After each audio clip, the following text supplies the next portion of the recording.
मैं बहुत भाग्यशाली हूँ, क्योंकि आपकी स्नेह भरी, दया भरी, कृपा भरी दृष्टि जब उठती है तो मैं आनंद विभोर हो जाती हूँ।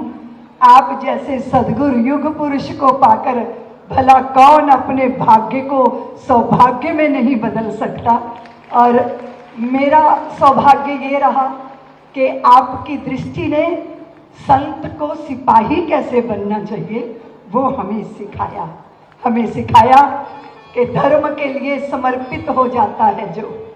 परिस्थितियां तो आती हैं, लेकिन पत्थर जो चोट खा के टूट गया कंकड़ बन गया, और पत्थर जो चोट को सह गया शंकर बन गया। वो विधा हमने आपसे सीखी। अर्पण किसे कहते हैं? जीवन भर का सुवर्ण देकर भी करता मन, दे दूं कुछ और अभी। तन अंगीकार करो, मन स्वीकार करो, लोभ मोह छोह लेकर प्राण निर्विकार करो। प्रतिपल प्रतियाम दूं, सवेरे दूं, शाम दूं, जप तप पूजा प्रशमन, देकर भी करता मन, दे दूं कुछ और अभी। भक्ति भाव अर्जन लो, शक्ति साध सर्जन लो, अर्पित है अंतर मन, अहम का विसर्जन लो। स्वप्न ले लो, जागरण ले लो, चिर संचित श्रम साधन, देकर भी करता मन, दे दूं कुछ और अभी। गुरुदेव, आपने मुझे मंत्र दिया था कि रितंभरा, जो बटोरा जाता है वो विषाद होता है, और जो बांटा जाता है वो प्रसाद होता है। मुझे लगा संसार में सबसे श्रेष्ठ ही तो देना चाहिए, उत्तम ही तो देना चाहिए। वो उत्तम और श्रेष्ठ क्या हो सकता है?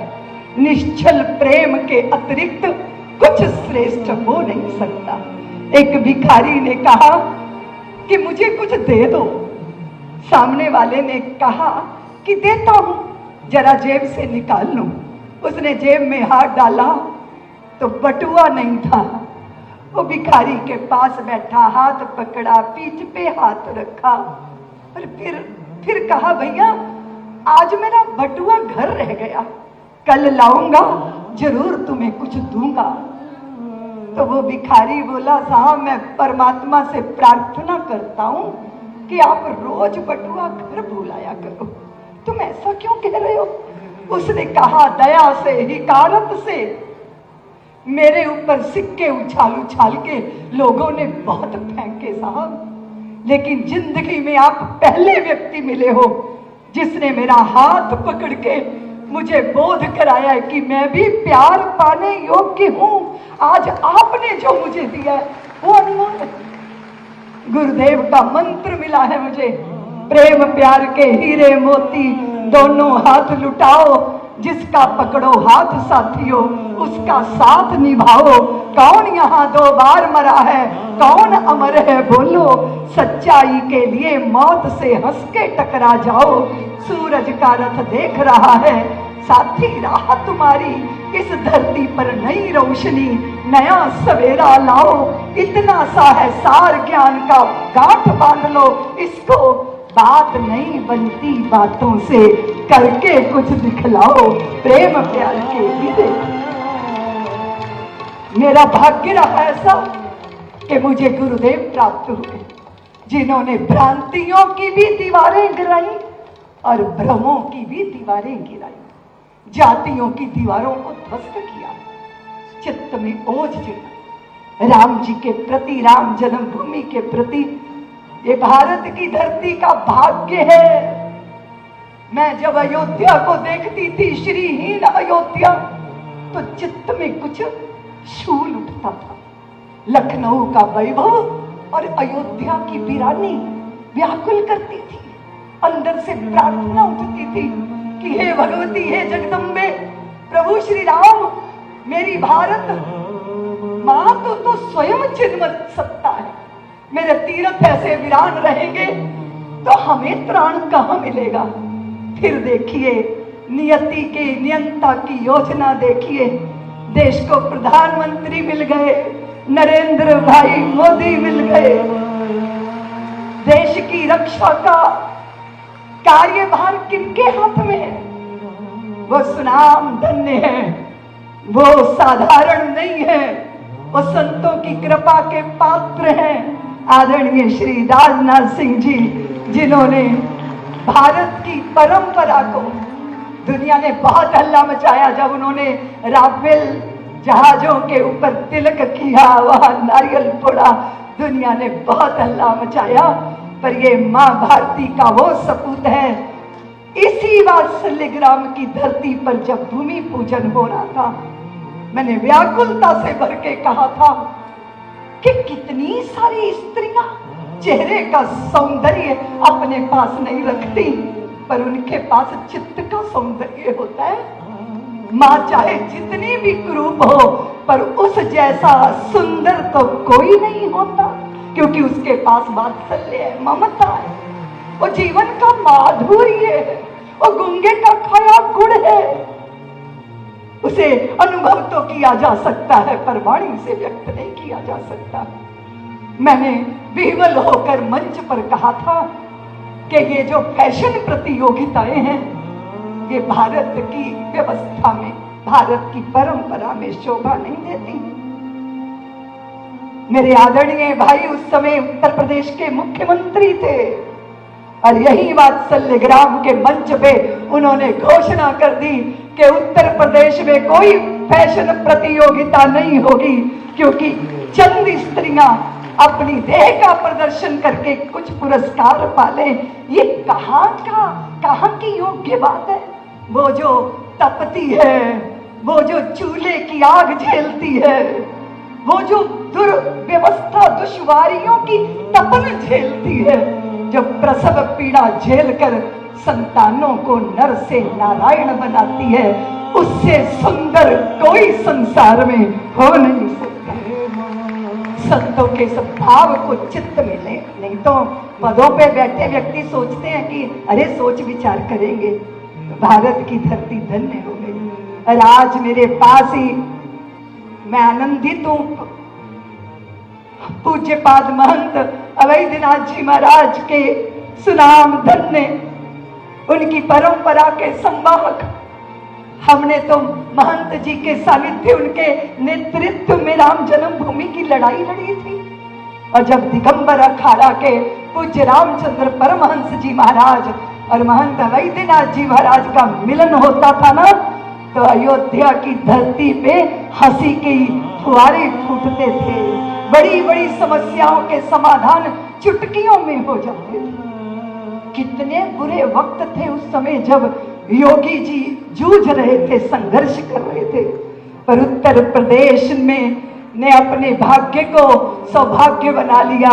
जब उनको मुख्यमंत्री के रूप में प्राप्त किया तो सारी अयोध्या दीपों से जगमगर, लाखों लाखों दीपों से अयोध्या ही जगमगर नहीं हुई, अपितु हम सनातनियों के चित्त में जो नैराश्य का अंधकार छाया था, वहां प्रदीप्त दीप जल गए आशा के कि अब अच्छा होने वाला है। हम तो पहले ही से कहते थे कि राम जी करा रहे हैं, राम जी का काम है, राम जी के काम में काहे का विराम है, जिंदा रहे तो जग जीवन ललाम है, मर भी गए तो रहने को स्वर्ग धाम है।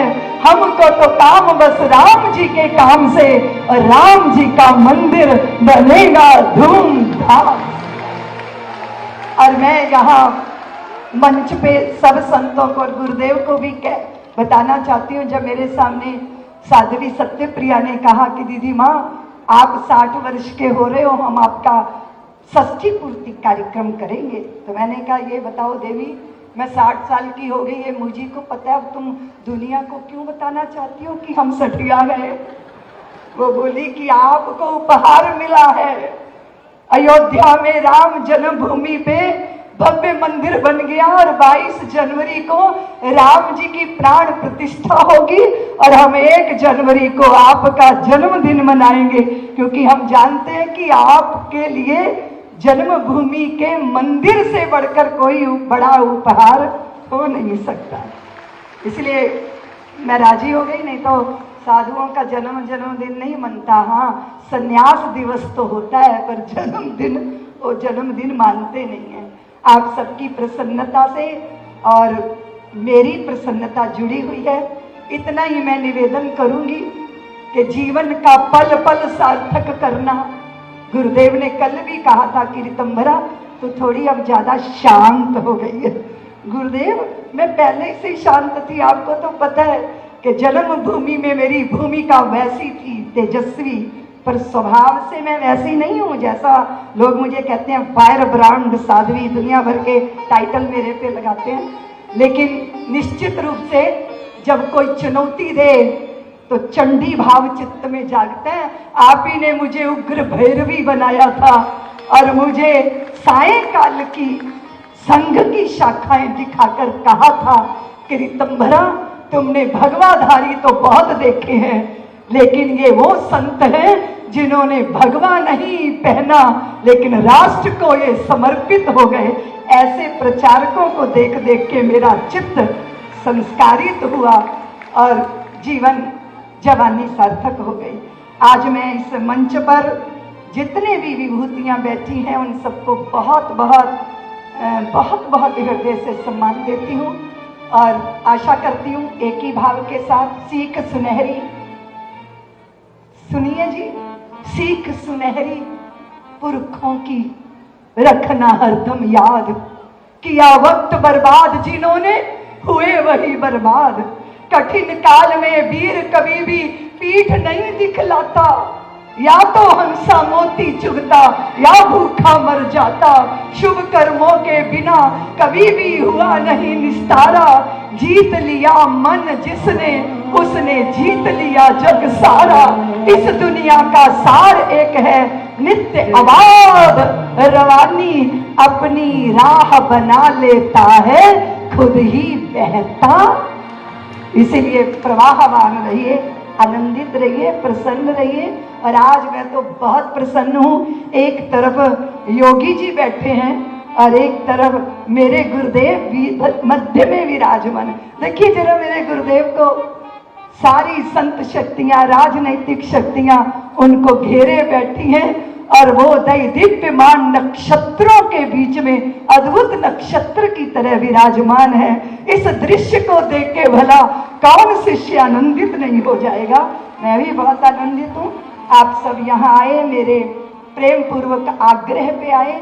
मैं जानती हूँ आपकी व्यस्तता को, मौसम भी अनुकूल नहीं था और कुछ रामदेव जी महाराज कह रहे थे कि पता नहीं हेलीकॉप्टर की लैंडिंग होगी या नहीं, पर भगवती सर्वमंगला ने मेरी बात सुन ली और आज इस दृश्य के दर्शन का मुझे सौभाग्य प्राप्त हो गया। मैं आप सबको बहुत बहुत प्रणाम करती हुई अपनी वाणी को विराम